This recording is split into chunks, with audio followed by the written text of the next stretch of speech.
Hey ho, Gemeinde Rock'n'Roll. So, noch ein schnelles Video auf Heiligabend. Wir haben ja immer die Möglichkeit, oder wenn ich die Möglichkeit habe, andersrum, irgendwelche Sachen noch schnell zu vergleichen, die ich gerade mal hier habe von Kunden, machen wir das natürlich. Und es kam ja oft damals die Frage, wo also der Modellwechsel war auf die neuen Motorräder, also auf die 701 Baujahr 2017. Warum wird denn da so ein großer Bohai gemacht? Warum gibt es keine KTM mit dem Motor und. Und da gab es ja auch eine bestimmte Aussage von KTM Husqvarna, dass dieser neue Motor in die alten Rahmen nicht reinpasst. Ja, also dass man das nicht einfach umhängen konnte. Es ist eine komplette Neukonstruktion und viele wollten das nicht glauben. Ich am Anfang auch nicht, weil Rahmen so angeguckt, ne? Nö, ist alles selbe. Das ist wahrscheinlich eine marktpolitische Entscheidung. Das Ding darf halt nicht mehr orange sein, das muss halt weiß werden. Gut. Haben wir ein bisschen drüber gelächelt, mag sein, aber ist ja jetzt hier auch kein Thema. Hier geht es jetzt einzeln darum, stimmt das? Passt der Motor nicht in den SMCR-Rahmen? Ja? Der eine mag jetzt sein, ja, wen interessiert das? Wissen to go, muss man sowas wissen? Interessant finde ich schon, weil ich habe schon öfters mal die Frage gehabt, auch gerade im Punkt Tuning, dass eben halt Leute sagten, ach nö, dann hole ich mir einfach einen Motor, die mit den Dingen auf der Rennstrecke fahren und stecke den da rein. Und dann wollten wir mal gucken, ob das passt.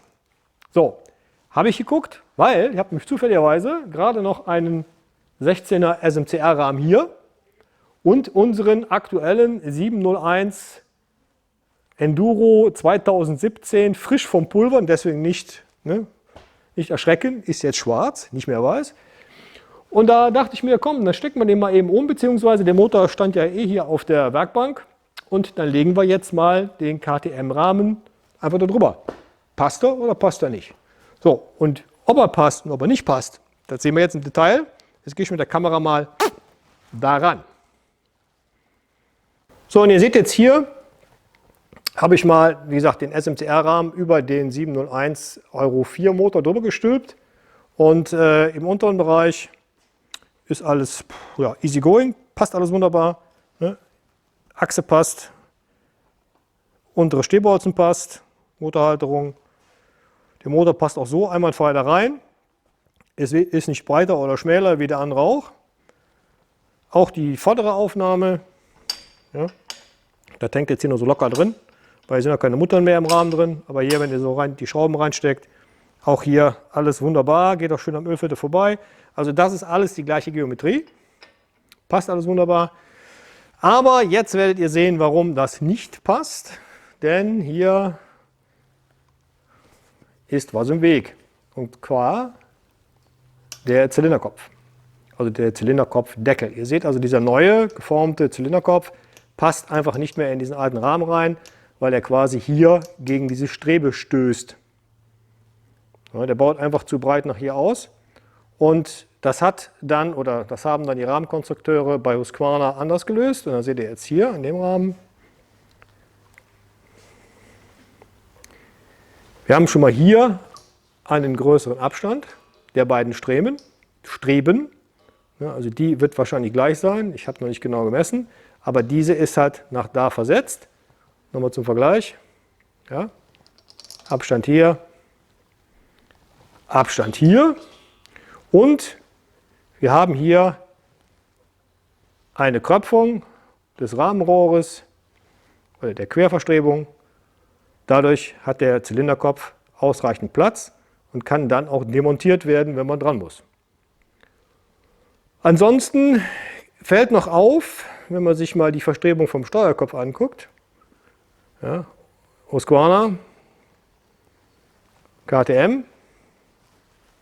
Wir sehen hier auch eine Querverstrebung, die allerdings andersrum läuft. Ne? Husqvarna läuft von unten nach oben, hier von oben nach unten. Und wir haben hier beim SMCR-Rahmen noch ein Rohr mehr. Ja, fehlt hier komplett. Jetzt ist das natürlich ein Enduro-Rahmen. Ich müsste jetzt nochmal nachschauen, ob der Enduro-Rahmen und der Supermotor-Rahmen wieder unterschiedlich sind, was ich aber nicht glaube. Das werde ich aber gleich mal checken. Und wir sehen halt hier noch eine Veränderung des Rahmenvorbaus Hier geht der Rahmen zum Steuerkopf viel weicher zu, ja, einer weicheren Biegungslinie. Bei KTM seht ihr gerade und zack, eng gekröpft ran an den Steuerkopf. Der Steuerkopf ist auch ein bisschen anders in der Form. Ihr seht hier unten ein bisschen konisch gedreht, hier ausgedreht. Bei Husqvarna einfach gerades Rohr und fertig. So, gerade nochmal fix nachgeguckt. Also die Artikelnummern der beiden Rahmen sind identisch. Also Supermotorrahmen und Enduro-Rahmen sind komplett gleich. Also könnt ihr auch davon ausgehen, ist der Supermotorrahmen genauso aufgebaut beziehungsweise genauso verstrebt. Ich habe auch nochmal die Rahmenrohrdurchmesser geprüft mit dem Messschieber. Ich habe beinahe schon wieder Schieblehrer gesagt, dann gäbe es wieder voll aufs Gesicht von der Community. Die sind auch alle identisch, Durchmesser sind gleich, Verstrebungen sind halt anders, klar, damit der Motor reinpasst. Die Laschen sind auch dementsprechend etwas anders, weil der Tank und die Verkleidungsteile ja auch etwas anders sind als bei der SMCR.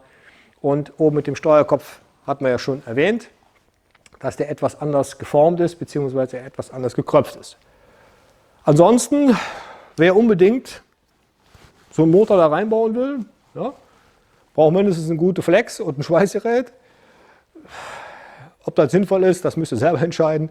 Aber ihr wisst jetzt, worauf ihr achten müsst. Ja? Gut, wenn euch das gefallen hat, am Heiligen Abend noch, lasst uns einen Daumen da, lasst uns ein Abo da. Das ganze Team von Pirate Racing wünscht euch ein schönes Weihnachten noch, ein Restweihnachten. Und esst nicht so viel, trinkt nicht so viel. Und Silvester auch viel Spaß und wir sehen uns dann im Januar. Ne? Bis dann. Ciao.